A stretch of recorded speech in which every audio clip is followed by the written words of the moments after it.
Terhormat bapak-bapak, ibu-ibu, salam Pancasila.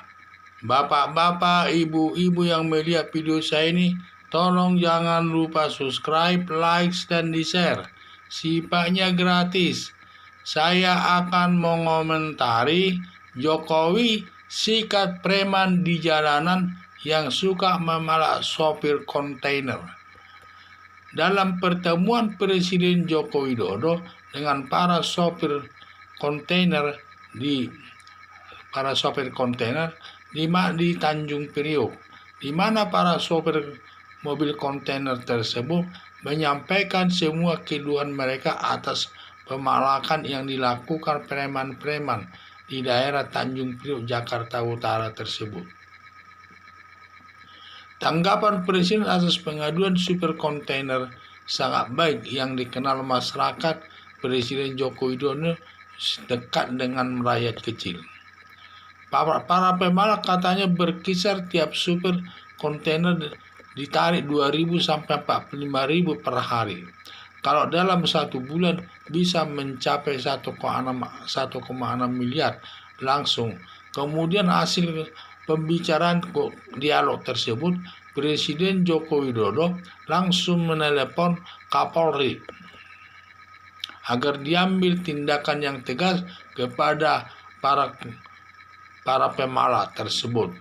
Pemalakan di jalan lampu merah, jadi lakukannya pemalakan itu biasanya bermacam-macam. Ada di palak sedang jalan, ada sedang di lampu merah, ada sedang di pelabuhan, sedang mengisi barang, dan lain sebagainya. Disitulah bentuk-bentuk pemalakan yang dilakukan yang cukup banyak jumlahnya. Untuk supir truk kontainer tersebut sangat besar, artinya uang 45.000 per hari untuk memenuhi kebutuhan sehari-hari dalam kehidupan keluarganya.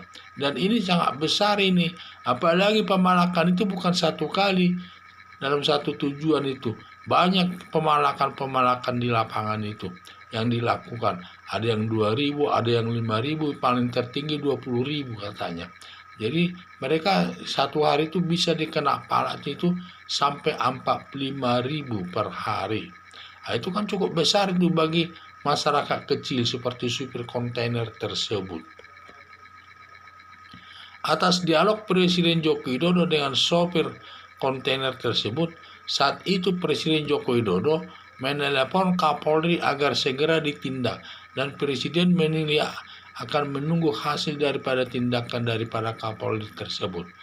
Berdasarkan laporan Presiden Joko Widodo kepada Kapolri, kemudian Kapolri langsung memerintahkan polisi Jakarta Utara untuk menangkap semua orang-orang yang melakukan pemalakan tersebut, dan berhasil menangkap 49 orang. Harapan saya agar menangkap semua yang tersangkut dari atas pemalakan supir truk kontainer tersebut. Karena juga jangan hanya yang di lapangan saja yang ditangkap, tentu para pemalak itu ada juga posnya supaya ditangkap itu. Karena mereka juga memberikan setoran kepada atasannya, dan semua supaya ditangkap agar tidak terjadi permasalahan di tengah-tengah masyarakat tersebut. Nah, inilah saya lihat bahwa permasalahan ini katanya sudah terjadi sejak 20 tahun yang lalu sampai sekarang, tetapi tidak ada tindakan pemerintah. Baru kali ini Presiden Joko Widodo melakukan tindakan sejenis tersebut.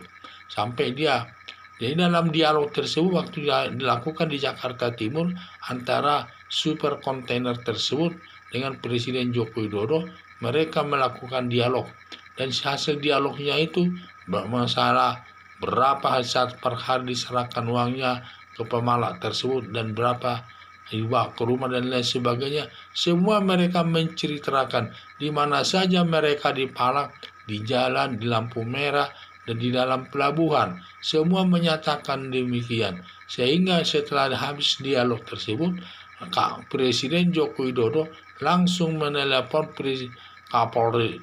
Dengan hasil tersebut, Kapolri langsung menelepon semua jajaran kepolisian di Jakarta Utara, terutama di daerah Tanjung Priok tersebut. Dan semua berhasil ditangkap para pemalak tersebut. Ada 49 orang sudah dibawa ke Mabes Polri. untuk ditindak sesuai hukum yang berlaku. Ya, harapan saya juga agar pemala ini semua yang tersangkut pemalakan harus ditindak, jangan hanya petugas lapangan, karena biasanya petugas lapangan itu punya bos juga itu, dia memberikan setoran juga ke atasannya, yang atasannya juga harus ditindak tegas itu, apakah dia sebagai kepala kantor dan lain sebagainya harus ditindak, jangan hanya petugas lapangan tersebut, karena juga dampaknya sangat menyakitkan kepada super truk tersebut, karena nilai uang 45.000 per hari di palak itu tersebut sangat besar, artinya uang itu untuk dibawa ke rumah tangganya dalam membina kehidupan sehari-hari para sopir tersebut, karena para sopir tersebut termasuk ekonomi lemah juga mereka ini, sehingga perlu dibina dan didukung tindakannya ini, dan perlu dibina dan didukung tindakannya atas pengaduan tersebut supaya langsung ditanggapi Presiden, dan langsung Kapolri berhasil menangkap 49 orang untuk diproses sesuai hukum yang berlaku. Sekian dan terima kasih.